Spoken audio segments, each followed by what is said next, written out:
AITA for letting my boss crash and burn after he stole credit for everything I built? So here's what happened. I was hired by this mid-sized tech startup based in California, but I lived in Boston. Remote gig, solid salary. They brought me in to build their contracts department from scratch. Literally, there was nothing when I started. No templates, no policies, no CRM. Just chaos and random-ass PDFs stored in someone's Dropbox.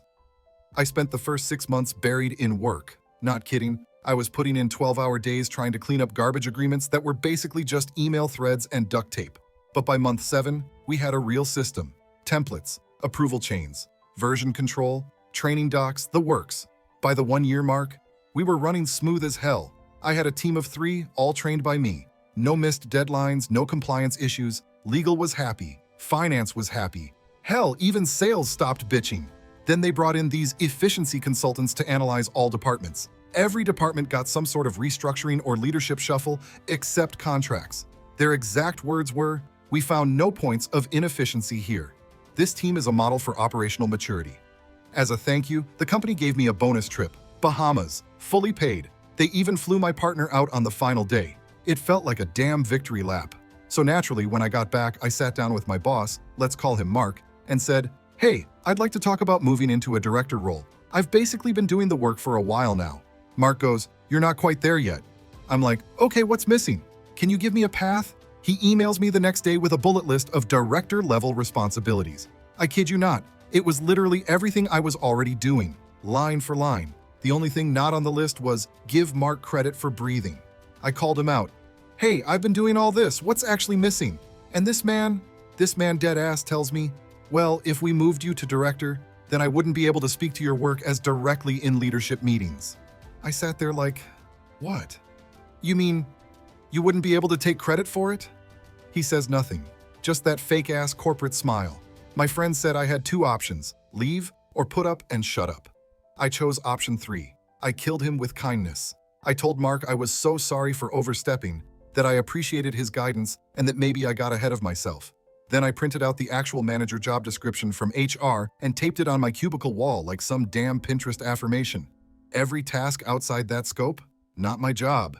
You want me to review that new comp structure? Not in my role. Need me on the product sales sync? Sorry, that's above my pay grade. Can I jump in on this MSA with legal? Only if you want me to do director work unpaid. I watched everything unravel. So, remember how I said everything started unraveling? Let me break it down. First, sales started freaking out because contract turnaround times went from 24 hours to like 2 weeks. Why? Because I stopped doing their stupid last-minute deals and shortcuts. Before, I used to babysit reps, clean up their slop, and push things through to help hit quarterly numbers. Now, I was just doing my actual job, reviewing contracts, not salvaging garbage. They complained to Mark. Mark came to me. "You're not being as agile as you used to be." And I go, "Yeah, I'm following the documented manager responsibilities now. Agility isn't listed anywhere." He blinked, literally blinked like an NPC who just got hit with a logic grenade. Next, product starts yelling because some clause in a new client agreement apparently committed us to delivering a feature in 6 weeks, a feature that wasn't even in the dev roadmap. Turns out Mark had approved the red line himself. No legal review, no product alignment, just vibes. I sat in the corner of that Zoom call sipping a LaCroix while product went nuclear. Who the hell approved this clause? Silence. Mark approved it, someone from legal muttered. He tried to blame me until I pulled up the Slack receipts and screen shared the approval timestamp. I said nothing, just let the receipts cook. Then came the commissions fiasco. Some junior rep figured out he could get full commission on contracts with termination for convenience clauses if the contract value was entered a certain way. Basically, he gamed the system to look like he landed million-dollar deals, when in reality the client could cancel anytime with no penalty. Mark approved it. Again, no finance review. CFO lost her CHAT. She looped in our controller, who looped in HR, who finally pulled me into a meeting. "Did you approve any of these structures?" "Nope." "Did you flag any of this?" "Once, I flagged that one amendment that looked shady as hell. Mark told me it was fine." That's when the CEO got involved. And here's where it gets hilarious, because up until this point, I was still getting good feedback. My immediate team was chill. Other departments knew I had boundaries now, and people respected it. Some even told me they wished they could do the same. But Mark was melting. People said he was carrying those squishy stress balls around, like physically gripping them in meetings, fidgeting non-stop. There was one story about him mumbling these fucking contracts under his breath on a team call, forgetting he wasn't on mute. Oh, and he started emailing me long lists of suggestions I could take on to boost visibility.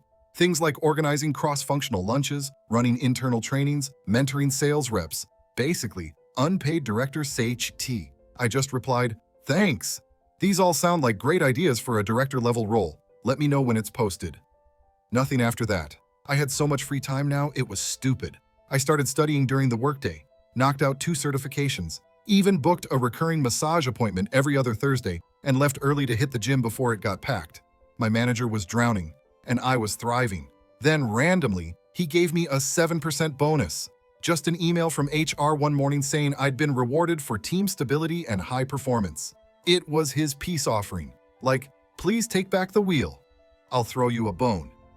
I smiled, screenshotted my manager job description again, and kept cruising. All right, so by this point, the ship's taking on water. Contracts are falling through the cracks, sales numbers are cooked, products pushing deadlines back like crazy because of Mark's signed commitments, and HR is quietly making rounds asking people how they feel about team structure. But Mark? Oh no, he's still trying to play it cool, like some corporate Gordon Ramsay juggling flaming pans while the kitchen's on fire. He calls me into a one-on-one out of nowhere. Hey, I just want to align real quick, which already means bullshit's about to happen. That's his go-to phrase before asking me to clean up something he messed up. So, he starts tapping his pen like a crackhead. I've been thinking, I really value your input, and I know we've had some bumps with titles and scope, but maybe we can take a fresh approach. Just move past that and focus on outcomes. I just sat there. Then he drops this. Would you be open to expanding some of your responsibilities again? Just organically. No formal change, just pitching in. Like you used to, I go, so doing the director job again. He goes, well, not exactly, just the leadership aspects. I pulled up the HR portal. Again. Mark, my current job description says I'm responsible for my team and contract reviews. I've been delivering on that. If you want me to do cross-functional leadership, own cross-departmental workflows, and oversee product-aligned negotiation, that's director. Put it in writing and we'll talk silence. This dude sighed and started rubbing his forehead like I was the difficult one. Okay, no pressure, he muttered. Just think about it. I already had. The answer was no. But here's where it all started to spiral in public. 2 weeks later, our controller sends out a clarification memo about commission structure changes, basically admitting we'd been hemorrhaging money thanks to improper approvals. Then someone leaks the actual redlined clause Mark approved. I'm not exaggerating. It was copy-pasted from some random client's terms without even adjusting the names. Like it literally said, client reserves the right to terminate this agreement with no penalty upon 30 days notice. And Mark initialed it like a damn intern. Finance starts scrambling. Product halts rollout on a feature we'd been advertising for 6 months. CEO finally calls an all-hands alignment meeting, y'all. This man Mark starts the call by thanking everyone for rolling with the turbulence and then goes full TED Talk. We've identified key areas for operational reinforcement. We're going to be elevating our accountability model across the board then. He brings up my name. In particular, I want to thank OP for continuing to lead with consistency. Your structure has been a beacon during this time. I didn't smile. I didn't even blink, because I knew what he was doing. He was trying to frame me as the loyal workhorse, so I'd feel morally obligated to take the wheel back. Nope, not happening. I logged off that call and went straight to my PTO dashboard. I had unlimited PTO. Never used it. Time to cash in. I took 10 business days, straight. I wrote a short note. Taking 2 weeks of PTO for personal development and rest. Team is covered. Back on date. He replied with just, okay. Didn't even try to call me. So I come back from my 2-week PTO feeling great. Tan, rested, 3 books finished, 1 certification knocked out, gym every day. Literally the best headspace I'd been in since college. First day back, I log into Slack and immediately notice a weird vibe. Channels are quiet. People are passive typing like they're scared to hit send. Even the shitpost crew in #random were acting like they were on parole. I check my email. Calendar invite from HR. Organizational alignment touchpoint. No details. Just me, some random HR rep, and a blank agenda. That's when my coworker Lisa pings me. She's one of the few real ones. Hey, you back? Yeah, what's going on? Why is everyone acting like it's purge day? She types, then stops, then starts again. You didn't hear? There's layoffs. Today. They're doing them in waves. I literally respond. Wait, am I on the list? She just sends the neutral face emoji. Cool. Fast forward an hour. I join the HR call. They're late. Typical. Then finally, I hear a click and some HR lady I've never even met says, "Hi there. Thank you for joining. This meeting is to inform you that today will be your last day with the company." Just like that. No preamble, no "how was your PTO?" Just cold turkey layoff script. I don't say anything, I just sit there. She keeps talking. "This decision is not reflective of your performance. We're restructuring several departments and unfortunately," I cut her off. "Let me guess. Contracts was too expensive and Mark said I was redundant?" She freezes for half a second. I can't speak to the rationale beyond what's in your packet." Right. Packet. She sends me some Google Drive link like this is fucking high school homework. Then I ask, out of curiosity, "Is Mark still with the company?" She hesitates.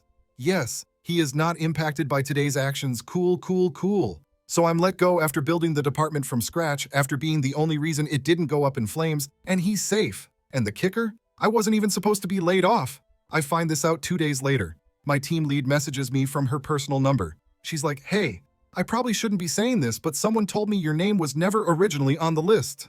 Mark apparently added it last minute when the CFO asked if he had redundancies in his org. Let me be clear, I was the only one in my department laid off, not the new hire I trained, not the junior guy who once submitted a contract to a wrong client, not even the admin who scheduled meetings in different time zones, just me. Because Mark knew I was done being his cleanup crew, and he couldn't risk having someone around who knew he was incompetent. I didn't even respond, just closed WhatsApp and took a walk. But here's where the plot flips. 3 months later, I get hired by a new company, way bigger, more organized, fully remote. 35% salary increase, actual director title, full autonomy. Guess who reaches out to congratulate me on LinkedIn? Fucking Mark. He sends a message saying, "Hey, saw your update. Wishing you all the best in your new role. Let's stay in touch." I don't block him, I don't respond. I leave him on read. All right, let's wrap this up. So I'm at the new job now, new title, real team. The CEO actually knows who I am and not because I fixed someone else's mess. I'm making more money, sleeping better, and nobody asked me to lead without a title, like that's some noble thing instead of corporate gaslighting. But I'll be real, I kept tabs on my old company. Not obsessively, but curiosity, LinkedIn snooping, industry blogs, all that. A month after I started my new role, I hear from a recruiter friend that my old company's contracts department is now fully outsourced. Apparently, they had to bring in a third-party legal ops firm because no one internally knew how to run the damn thing. The people I trained either left or got reassigned because Mark didn't know what to do with them without me holding the framework together. Then someone from product hits me up out of nowhere. "Hey, do you know if we ever closed that big deal with Talentsoft?" I'm like, "Dude, I haven't worked there in months." He's like, "Oh, yeah, makes sense. Nobody knows where the latest red line is. Mark said you handled it LMAO. The guy was still blaming me for stuff after I was gone. Now here's where karma tries to come in. 2 months ago, the company quietly announced leadership changes. Mark's name was missing from the new org chart. No post, no update, no cheesy farewell message. Just gone. Want to guess who replaced him? A guy I trained at a previous company 5 years ago. He messages me the same week. "Hey, I inherited Mark's ORG. Just wanted to say he really fucked them over. Everyone talks about how you ran that department like a machine. Respect, that's it. No parade, no gloating, just validation."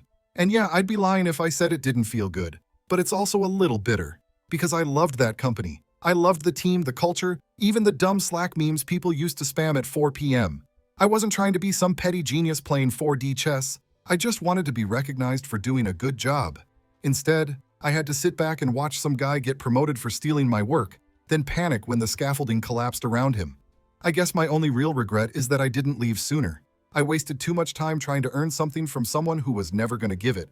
And for what? Loyalty? Pride? Nah. I work my hours now. I log off when I'm done. I don't reply to quick messages on Sundays. I don't chase titles that don't come with real power. I just do my job, do it well, and make sure the people I train know their worth. And if another Mark ever tries to pull that SHIT again, I'll walk. No speeches, no second chances, just out. Because once you stop cleaning up someone else's mess, you realize you were never the problem. Thanks for watching. If you liked the story, hit subscribe. See you in the next one.